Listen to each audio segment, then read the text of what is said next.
Mbappe, Wembayama, Napoleon, Krosan. Mungkin itu yang pertama kali muncul di pikiran kalian soal Prancis. Ada satu hal yang menarik dari orang Prancis. Mereka cinta dengan seni. Dari lukisan Monet, tulisan Fitzgerald dan Hemingway, Daft Punk, dan berbagai macam roti, dan kaki kodok. Tapi tetap ada satu media yang sangat gua cintai dari Prancis ini, yaitu sinema. Jika kita ngebahas film dan sejarahnya, sudah pasti gak akan jauh-jauh dari Prancis, dimana secara esensial mereka lah yang membentuk medium sinema yang dapat ditonton semua orang, yaitu dimana Lumière bersaudara lah yang pertama kali membuat film kamera yang dipertontonkan ke publik melalui proyektor pada tahun 1895 di Paris.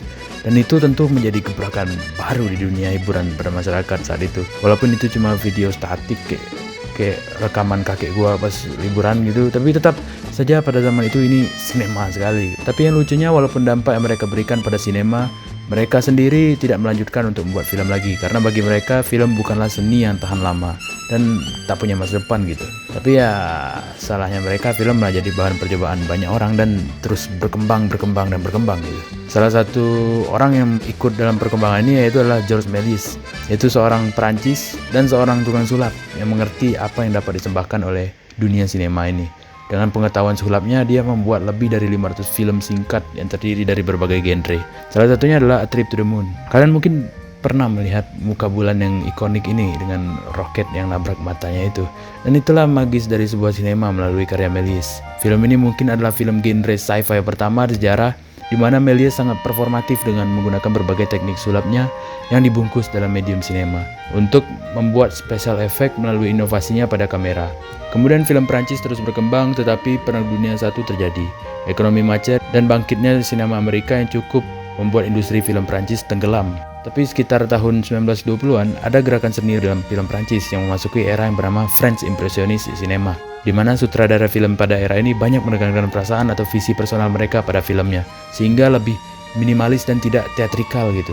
Sehingga film-film era ini memiliki acting yang natural dan berbagai inovasi visual seperti penggunaan superimpositions dan filter untuk memberi kedalaman pada karakternya.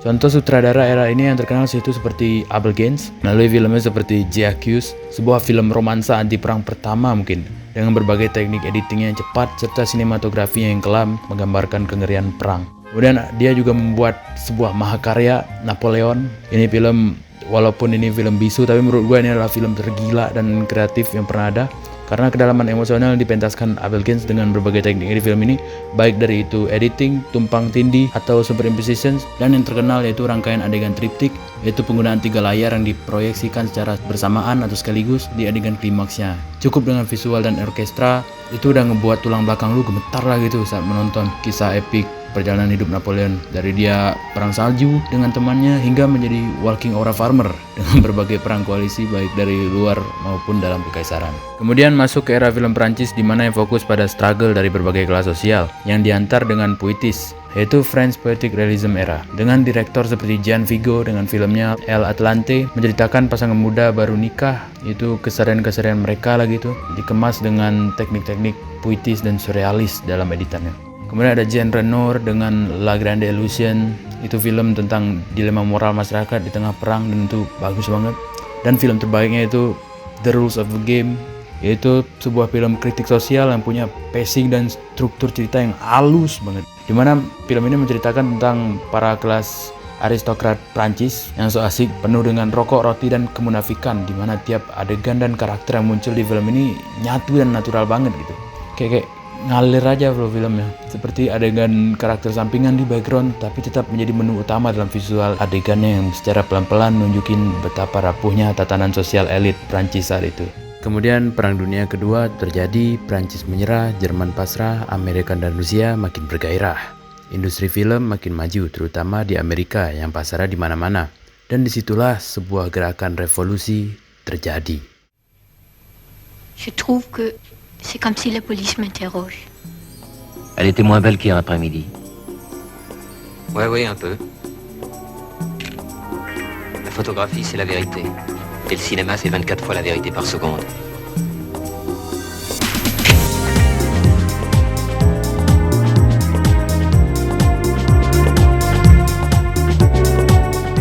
French New Wave atau La Nouvelle Vague adalah salah satu gerakan paling berpengaruh di dunia film. Karena banyaknya sinefil dan kritikus film muda terutama dari majalah Cahiers du Cinéma yang bosan dengan film-film mainstream, terutama di film Hollywood yang berkembang pesat saat itu. Akhirnya sinefil-sinefil Prancis ini pun berusaha membuat film yang eksperimental dan berinovasi sebagai tanda pembeda dan menunjukkan bahwa film itu bisa dihias dengan teknik yang berbeda dari cara-cara yang sudah ada atau konvensional gitu.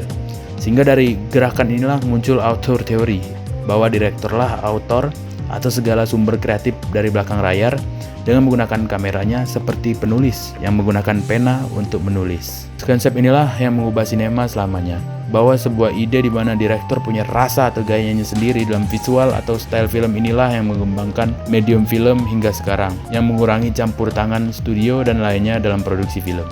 Nah, di era inilah para direktur muda Prancis menggunakan semua kreativitas mereka dalam pembuatan film dengan gebrakan baru. Salah satunya editing. Salah satu hal terpenting dalam editing adalah cut, dan para sinias muda Prancis menggunakan cut dengan teknik yang berbeda-berbeda dan eksperimental saat itu. Seperti contohnya jump cut, di mana jump cut menunjukkan dua bagian dalam satu rekaman yang membuatnya seperti meloncat-loncat. Di mana editing yang biasanya untuk membuat adegan percakapan berkelanjutan dengan natural gitu, yaitu dengan long shot, two shot, single shot, dan formula normal lainnya sehingga editing tidak terlalu nampak. Tapi tidak ada kata-kata normal bagi sinias muda Prancis. Mereka ingin terlihat dengan editingnya. Mereka ingin membuat adegan menjadi kontras dan tidak linear sehingga membuat audiens tetap sadar bahwa mereka itu sedang menonton film. Contoh editing lainnya ada pada adegan transisi yang biasanya saat itu banyak menggunakan dissolve atau fade, dan itu makan banyak waktu pada alur cerita. Sehingga alternatifnya ya langsung aja cut dari satu scene ke scene lainnya. Hingga pace film makin cepat. Bahkan jika mereka pengen nunjukin setting scene berikutnya, kadang mereka juga langsung menggerakkan kamera atau nge-panning kameranya ke setting baru pada area yang sama. Ini menunjukkan juga penggunaan kamera yang variatif di era ini. Daripada membiarkan kamera yang statis, tidak bergerak gitu, mereka menggerakkan kamera kemana-mana. Dua orang ngobrol, kamera gerak. Seseorang masuk ke adegan, kamera bergerak. Dimana hal ini mungkin terjadi karena mereka gak punya resource atau modal terbaik dalam teknologi kamera pada saat itu. Tapi inilah yang menandakan French New Wave, sehingga tiap direktur saat itu punya caranya sendiri untuk menghias filmnya. Such a modernist work, it's the halfway point of cinema history now, and yet it still looms large, you know. It still, for me, represents freedom and personal expression, and I think that's what it was introducing, is the idea of a personal film.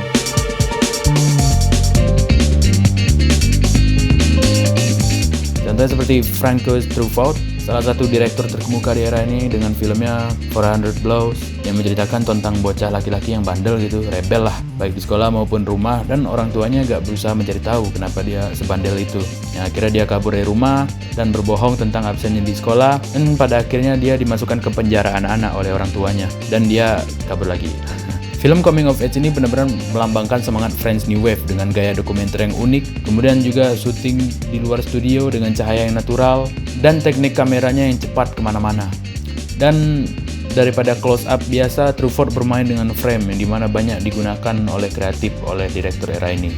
Kemudian ada Jean-Luc Godard dengan film-filmnya seperti Breathless, sebuah film yang benar-benar menunjukkan potensi teknik di era ini dengan jump cut, gerakan kamera yang dinamis, breaking the fourth wall. Kemudian ada Vivre la Vie yang menurut gue adalah film Godard ketika di puncaknya, dimana film ini tidak seperti Breathless yang fokus pada teknik dan gerakan daripada plot, tapi film ini benar-benar fokus pada keduanya. Dengan narasi yang dipotong-potong menjadi 12 bagian seperti novel, Godard benar-benar mengeksplor batin protagonis, yaitu seorang wanita yang kehilangan kemurniannya untuk menjadi pekerja seks, dengan teknik-teknik New Wave yang terimplementasi dengan lebih natural di film ini. Kemudian Godard juga membuat La Chinoise, yaitu merupakan film favorit gue dari Godard ini, karena ya Le Vietnam brûlait, moi je hurle Mao Mao. Johnson rigole et moi je vole Mao Mao. Le napalm coule et moi je roule Mao Mao. Les villes crèvent et moi je rêve Mao Mao. Film ini membahas kelompok aktivis Maois muda di Prancis yang menurut gue penulisan dialog dan monolog film ini rapi dan ironis, sama satirnya yang dapat banget gitu. Pokoknya kalian kalau lagi nyari film unik, coba dah nonton film ini.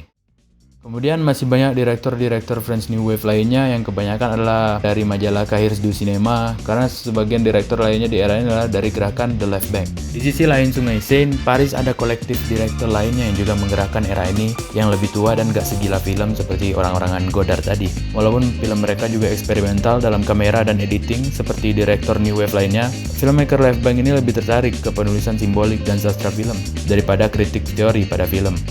Sehingga film itu lebih aktif dalam agenda politik, seperti Agnes Varda dengan filmnya Claude 5-7 yang mengangkat pengalaman wanita dengan isu-isu patriarki. Ada juga Alain Resnais, oh god, it's French people man, dengan film Hiroshima Mon Amour mengangkat isu perang dan trauma pada manusia.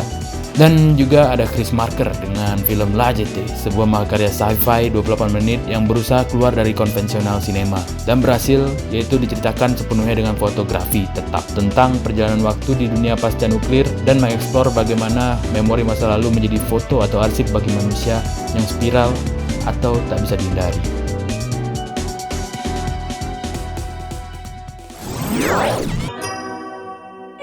Apa yang sebenarnya terjadi di dalam tubuh manusia ketika sebatang rokok dinyalakan? Tar, nikotin, asap, semuanya masuk ke paru-paru, meresap ke darah, lalu pelan-pelan naik ke otak. Dopamin dilepaskan, sinaps-sinaps menyalakan pesta kecil. Kita tenang, kita fokus, kita candu.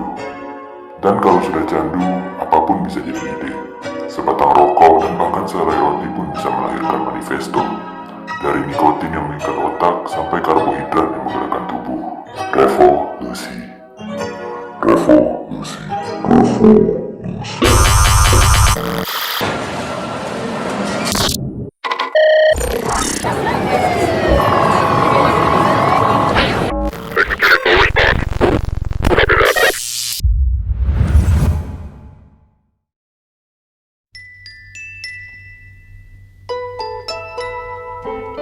Dunia berganti, pemikiran berkembang, ruang berubah, dan kita sebagai manusia melihat semua itu sebagai pengamat.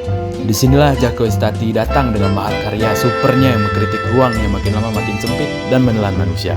Playtime. Dari semua film yang gua mention tadi, mungkin inilah film terbaik yang harus banget kalian tonton. Karena dari filmnya aja udah punya budget dan produksi yang gila-gilaan. Sampai direkturnya bangkrut karena filmnya gagal secara komersial. Jacques Tati di sini menghadirkan segala lelucon visualnya yang detail dengan kamera film 70mm, set desain yang besar, dan produksi maksimalis lainnya. Ada film yang senang, ada film yang sedih, ada film yang marah-marah, ada yang menakutkan, dan lain-lain. Tapi di film ini, kalian akan merasa menjadi pengamat. Sama seperti turis Amerika dan Monsieur Hulot yang akan menjadi pengamat dari segala lelucon visual yang tersembunyi di balik kekacauan yang penuh dengan gedung tinggi, macet, dan teknologi yang hampir menghancurkan keunikan kota Paris. Kalian tahu jembatan Pont Alexander III? Itu dia. Kalian tahu pilar Yunani yang elegan dan mewah?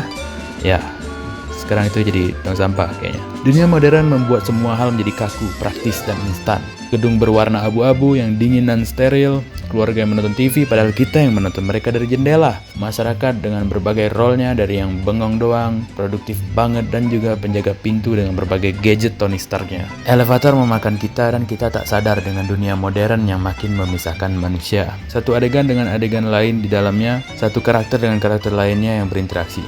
Satu hal yang terjadi dan hal lainnya tetap mengalir di background yang membuat setiap frame ada hal yang terjadi gitu, tapi tetap terkontrol somehow. Sehingga setiap orang yang nonton film ini akan berfokus pada hal yang berbeda gitu. Di samping itu, menurut gua film ini vibe-nya mirip banget dengan The Rules of the Game tadi, dimana kita merasa terperangkap dalam layar dengan berbagai sequence yang ada di film ini. Bagaimana cara membuat komedi yang baik? Di dalam film, salah satunya adalah buat satu set atau props yang mantap. Setelah itu, buat set itu menjadi cacat, hingga ini menjadi masalah oleh karakter. Dan ini benar-benar tergambar pada sequence restoran yang konstruksinya belum siap dibangun. Dan para tamu sudah berdatangan, sehingga arsitek dan tukang pun kabur ke dapur buat mengukur ikan. Kemudian lem di lantai tiba-tiba lepas, pelayan mulai memercik bumbu ikan, pelayan lain memperbaiki lantai tadi, AC tiba-tiba rusak, dan kursi yang terlalu panas sampai ngebuat baju orang dicap dengan desain mahkota. Pelayan lain ngebumbu ikan yang sudah dibumbu, pelayan lain celananya robek. Monsieur Hulot datang dan merusak pintu, jadi dia megang pegangan pintu hingga orang kira pintunya masih ada.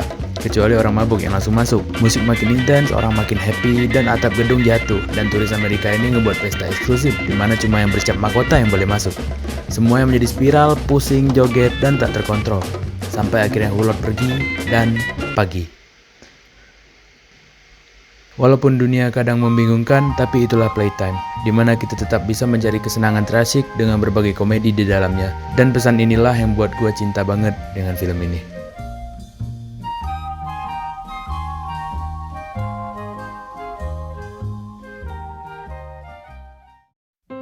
Revolusi memang membuat hal jadi lebih cepat dan absurd. Setelah French New Wave, industri film Prancis makin gede, menang banyak awards, dan memiliki pengaruh yang besar di dunia sinema, bahkan di luar medium sinema itu sendiri.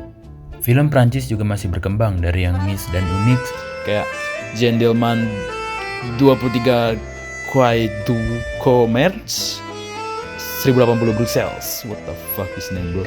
Film 3 jam yang isinya ibu-ibu masak kentang doang. Kemudian ada La Marche, film absurditas seksual terbaik dari Prancis, dan juga film-film populer dari Prancis seperti Letro, Amélie, dan Intouchable. Perubahan inilah yang membuat film Prancis menjadi sensasi internasional. Bahkan pemerintah mereka saja punya produser film sendiri. Tapi perubahan tidak selalu berujung pada kebaikan. Kemiskinan, rasisme, kebrutalan polisi yang dimana hanya akan memantik revolusi yang mengarah ke siklus kebencian dan kekerasan. Sampai semuanya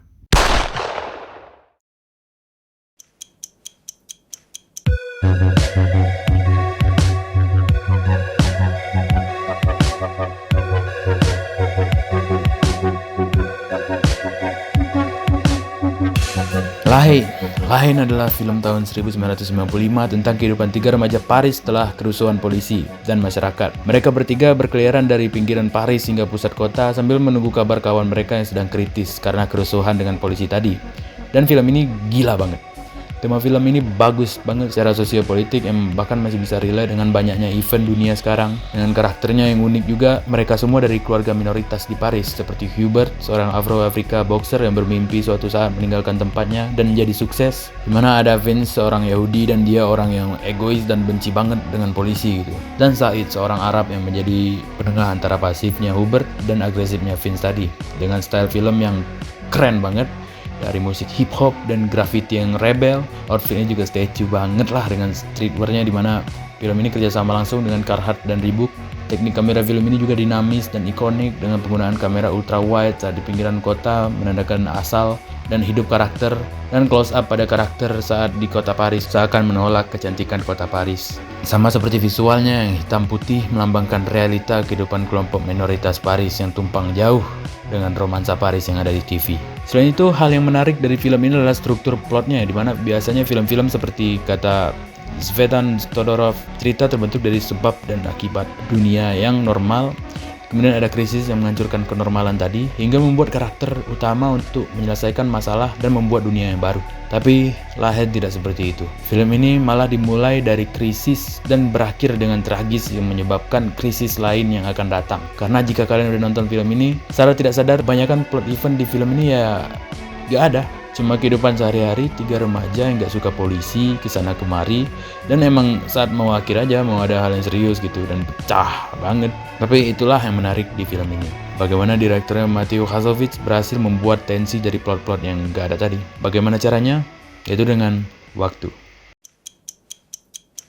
Cerita film ini terjadi dalam sehari. Setelah kerusuhan, Vince ketemu senjata di jalanan dan temannya lagi koma di rumah sakit karena kebrutalan polisi. Hingga waktulah yang menunjukkan tensi bagaimana dua event ini akan saling bertabrakan. Di mana di film ini sering muncul tiba-tiba jam dengan suara detak waktu. Semakin lama waktu berjalan, semakin serius hal yang akan terjadi.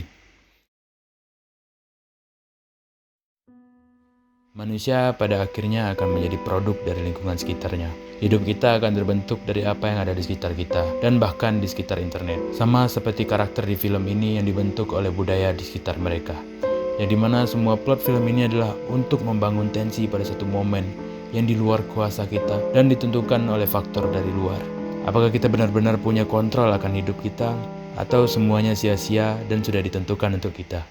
Rokok, roti, dan revolusi memang hal yang bisa menyelamatkan manusia, walaupun pada akhirnya waktulah yang menentukan kita.